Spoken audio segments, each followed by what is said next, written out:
నా స్టైల్లో fish curry and fish fry ఎలా చేశానో లాంగ్ వీడియో పోస్ట్ చేశాను. ఎవరైనా ఇంకా చూడకపోతే కింద ట్యాగ్ చేస్తాను, వెళ్ళి చూడండి.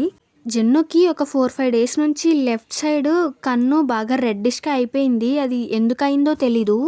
చిన్నపిల్లలు కదా, ఏమన్నా ఆడుకునేటప్పుడు తగిలిందో ఏంటో, మరి అసలు ఎన్ని డ్రాప్స్ వేసినా తగ్గట్లేదు. అందుకనే హాస్పిటల్కి తీసుకెళ్ళాము.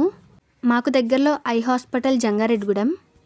వెళ్ళగానే మా బాబాయ్ మా కోసం రెడీగా ఉండి కార్డ్ రాసేసి వెంటనే చూపించేశారు.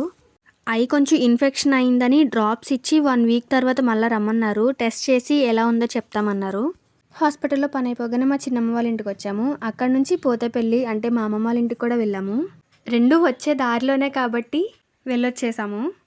మా అమ్మ వాళ్ళ ఇంటికి వచ్చాక మా జెన్ను ఆటలు చూడాలి, అసలు చాలా హ్యాపీ అయిపోయింది, యాక్టివ్ కూడా అయిపోయింది. ఎందుకంటే మా అమ్మమ్మని చూసి ఆల్మోస్ట్ 1 మంత్ అయిపోతుంది. నాని నాని అని అడుగుతుంది ఎప్పుడు ఫోన్ చేసినా సరే. అందుకనే తీసుకెళ్ళా. మా అమ్మమ్మని చూసి ఫుల్ హ్యాపీ, మా అమ్మమ్మ జెన్నుని చూసి ఇంకా హ్యాపీ. మా జెన్ను చేసిన విన్యాసాలు అన్నీ ఇన్ని కావు, అసలు ఫ్రిడ్జ్ తీసి ఫ్రిడ్జ్లో కూర్చుంటానంటుంది. దాంట్లో ఉండే లైట్ ఆఫ్ ఆన్ చేసి ఒక ఆట ఆడుకుంది.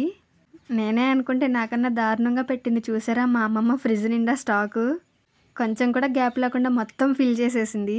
ఇంకా తెలిసిందే కదా, పుట్టింటికి వెళ్తే ఉత్తి చేతులతో రాము. ఏదో ఒకటి మా అమ్మమ్మ పెట్టి పంపిస్తుంది. నేను తీసుకెళ్లాల్సినవి మొత్తం ప్యాక్ చేసి పెట్టింది. అండ్ చికెన్ ఆవకాయ కూడా పెట్టింది నా కోసం. మా జెన్ను చూసారా, వాళ్ళ అక్కని డాడీని చూసి 1 నెల రోజులు అయిపోయినట్టు ఎంత ఎగ్జైటింగ్గా ఫీల్ అవుతుందో. నన్ను జెన్నుని తీసుకెళ్ళడానికి లక్కీ వాళ్ళ డాడీ వచ్చారు. మా అమ్మమ్మ ప్యాక్ చేసిన మొత్తం సర్దేసుకొని ఈవినింగ్ ఇంటికి వెళ్ళిపోయాము. That's all mini vlog. Thank you for watching.